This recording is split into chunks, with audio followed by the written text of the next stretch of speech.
you guys recall that since October 7th, you have about 17% of the Israeli workforce that haven't come back to work, meaning they're all on benefits. You've got also a lot of the Palestinians that they used to use as basically slave labor, who would cross over from Gaza every morning and then go back to Gaza every night, or also in the West Bank, in the occupied West Bank, have to go and through a million checkpoints. They've kidnapped many of them and tortured them. Some of them were in detention for months, and so those Palestinians are also not coming into work anymore because of the apartheid system and this paranoia that they have.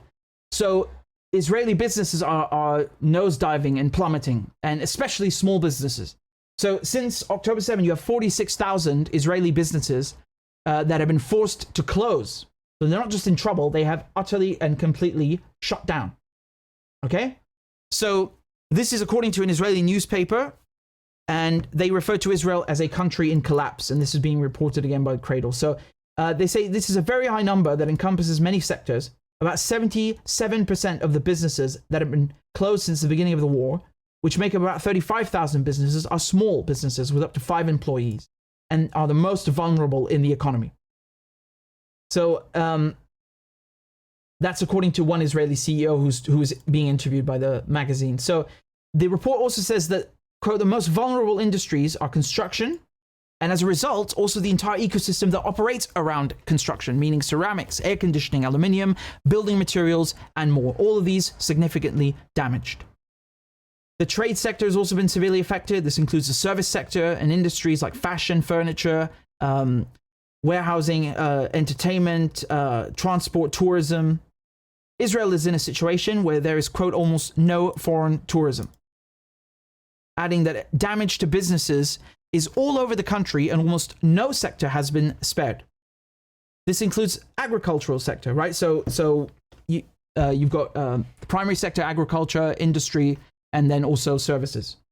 So this includes agriculture, which is based mainly in the south and the north, both considered active combat zones due to the threat posed by the Palestinian resistance. So from the south, meaning from Gaza, and then the north, Galilee, or so near the Sea of Galilee and the Golan Heights, where it's Hezbollah.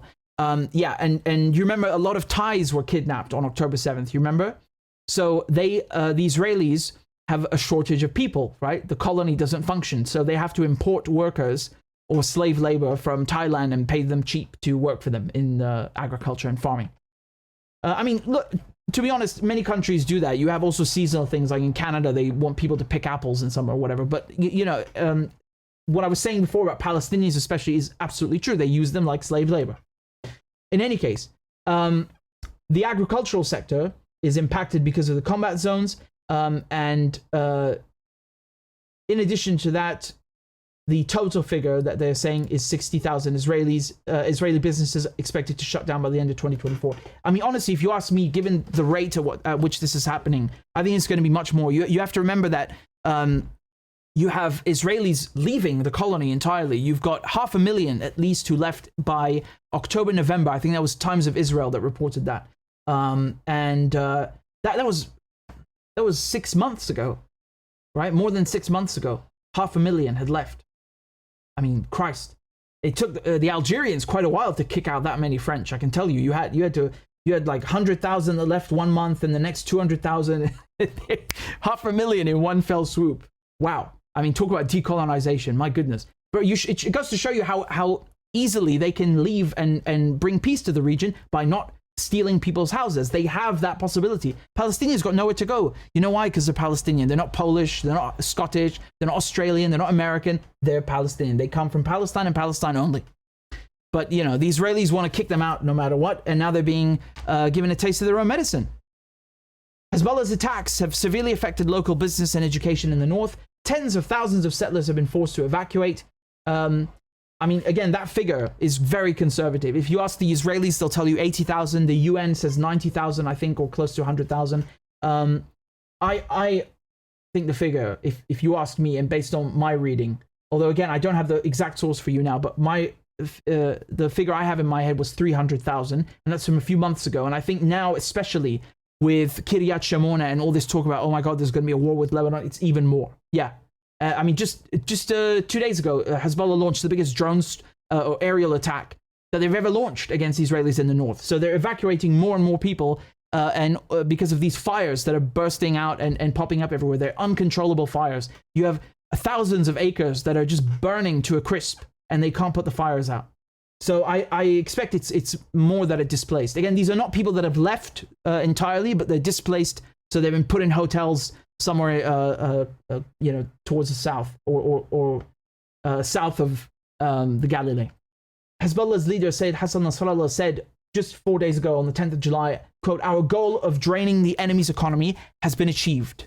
This is another domain that people don't think about. I mean, I've always raised it to you because I think it's so significant and substantial, because, you can't have a colony functioning or any ecosystem functioning without the economy. It's the primary, it's the quintessential issue. It's the priority. You can't build an army without an economy. You can't have a public sector and civil service without an economy. You can't have anything without an economy. It's the basis upon which everything else is built, right? So if the colony's economy breaks down, it's a jackpot, bingo, and they have been achieving that.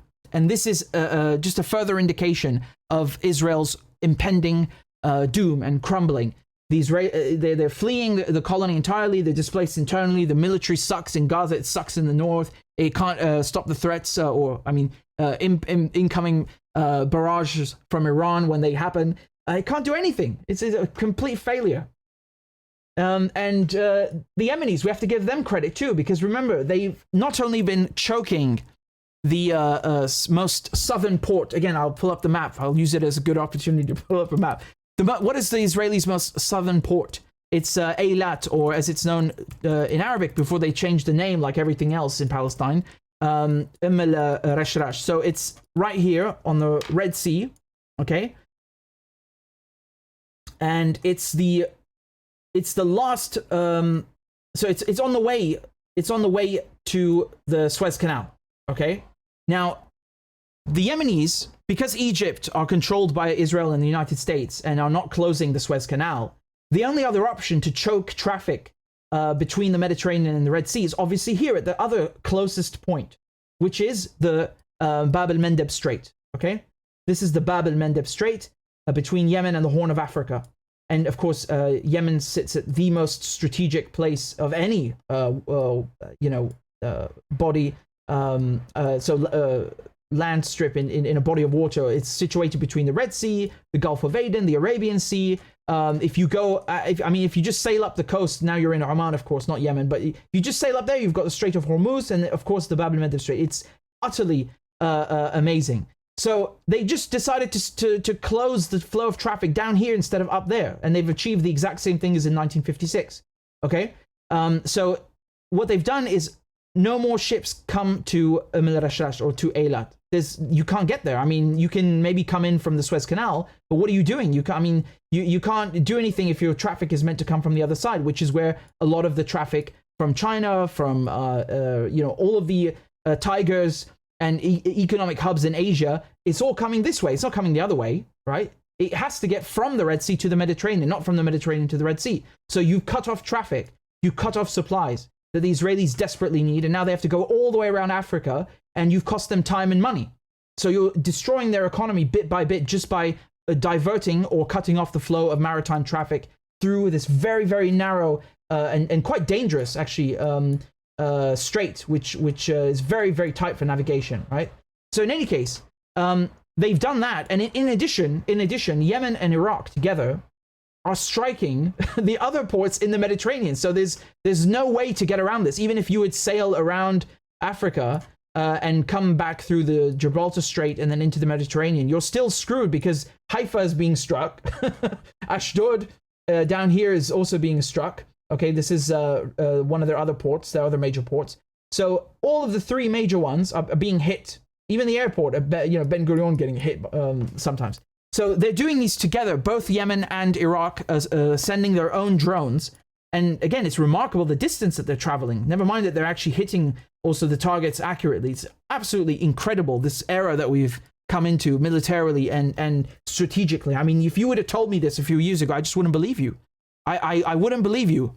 these non-state actors would be choking off Israel's economy, or rather its maritime traffic, and thereby its economy. It's really amazing. And this is the solution when you have sellouts controlling Egypt and controlling Morocco, who refuse to close the Suez Canal and the Strait of Gibraltar, respectively. You manage another way, right? And this is how they're doing it. So just go back to the article. The Yemeni army's maritime operations have also contributed to the economy's downfall. Revenues at key ports, such as the southern port of Eilat, have fallen significantly, as I was saying. In the final months of 2023, the Israeli gross domestic product plummeted by nearly 20%. Jesus Christ. I mean, that is magnificent, really. They destroyed Syria's economy. They destroyed Palestine. The Israelis and Americans have done this to so many people, and to see them get a taste of their medicine is so... Mwah. The threat of escalation with Hezbollah has also posed fears in Israel that any full-scale war with the Lebanese resistance will plunge the economy much deeper into the abyss.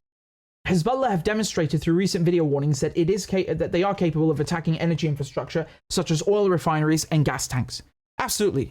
I mean, that's what the message was when they released that 10-minute video, the part 1 we were looking at a few weeks ago, where they had 10 minutes of surveillance footage, nothing but surveillance footage, just to send the message that we can fly above your Haifa ports, your airstrips, your petrochemical storage facilities, and you won't even know that we're there. And if we can film from up there, we can bomb you from up there, and you're not going to even know about it till it happens. That's what the message was, okay? And the same thing, they released part 2 now with the Golan Heights. Like, you have this strategic base at the top of Jebel el-Sheikh in the Golan Heights. It's not so protected and as secure right up there as you think it is. We can get to you up there as well. And we know every position of every facility, every radar station, all of it. All of the missile salvos, we've got it all on tape. Here it is for the whole world to see. So, but again, that's more focused on intelligence. I mean, just economically, man, what an achievement. I mean, the Americans, like I said, the Americans and Israelis, they love sanctioning people and ripping their economies apart in Venezuela and Iran and everywhere. And now they get a taste of the medicine. It's karma. What do you want me to say? It's karma. And even then, it's not enough. It doesn't even come close. But really, this is why the Arabs, which I was saying in the documentary series that I made, the Arabs could control everything if they would team up. And I think that's been a strategic effort by the West, and they make no secret of it. It's not like I'm coming up with this myself. They have said this, that they want to create like tiny enclaves across the Arab world, and that's what Israel is. That's what Lebanon is.